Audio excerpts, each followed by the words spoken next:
கொடுவினையை மாற்ற வந்த கொடையாளி நீதானே, கொடை வள்ளல் நான் தானே ஸ்ரீபாலா.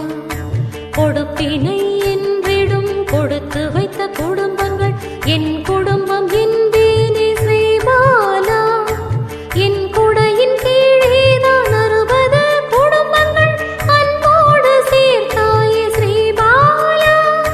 நன் கொடையை அவர்களும் தருகின்ற பொருளுக்கு பொருள் தன்னை சேர்த்தேனே ஸ்ரீபாலா.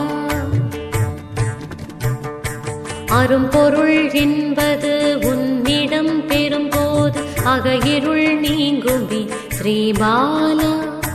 பெரும் பொருள் யாவுமே அரும்பொருள் என்றான வாழ்வுதான் ஓங்குமே ஸ்ரீபாலா. வரும் பொருள் யாவுமே வளம் தரும் பொருளான சொர்க்கமே ஏங்குமே ஸ்ரீபாலா. சொந்தமாய் வந்து நீ சொல்லியே தந்ததால் சொந்தங்கள் தாங்குமே ஸ்ரீபாலா. பொருளில்லா வாழ்விலே பொருள் இல்லை என சொல்லி பொருளோடு புரிய வைத்தேன் ஸ்ரீபாலா. எப்பொருள் என்றாலும் மெய்ப்பொருள் என சொல்லி கைப்பொருள் நான் தந்தேன் ஸ்ரீபாலா. உன் பொருள் என் பொருள் எல்லாமே நன்பொருள் என்று நான் புரிய வைத்தேன் ஸ்ரீபாலா. உன்னருள் என்னருள் எல்லாமே பாடல்தான் என்று தான் எழுதி வைத்தேன் ஸ்ரீபாலா.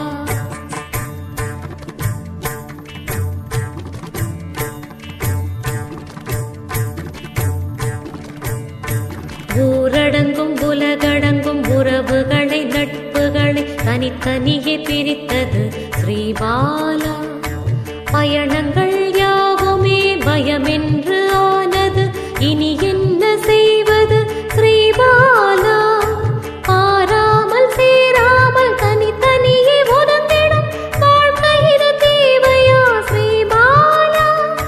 போயாமல் ஒதுங்காமல் பரவிடும் கிருமிகளை ஒழிப்பது அவசியம் ஸ்ரீபாலா. உண்மையது பொய்யது வருகின்ற தகவலில் உள்ளங்கள் பதறுது ஸ்ரீபாலா.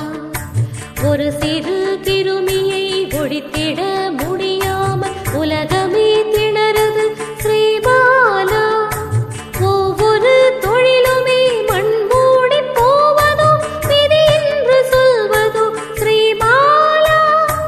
ஒவ்வொரு நாடுமே தன் தவறை உணர்ந்துதான் மாறுதல் அவசியம் ஸ்ரீபாலா. ஏதோ ஓர் முடிவுதான் இல்லாமல் எல்லோரும் எப்படி இருப்பது ஸ்ரீபாலா. எதற்குமே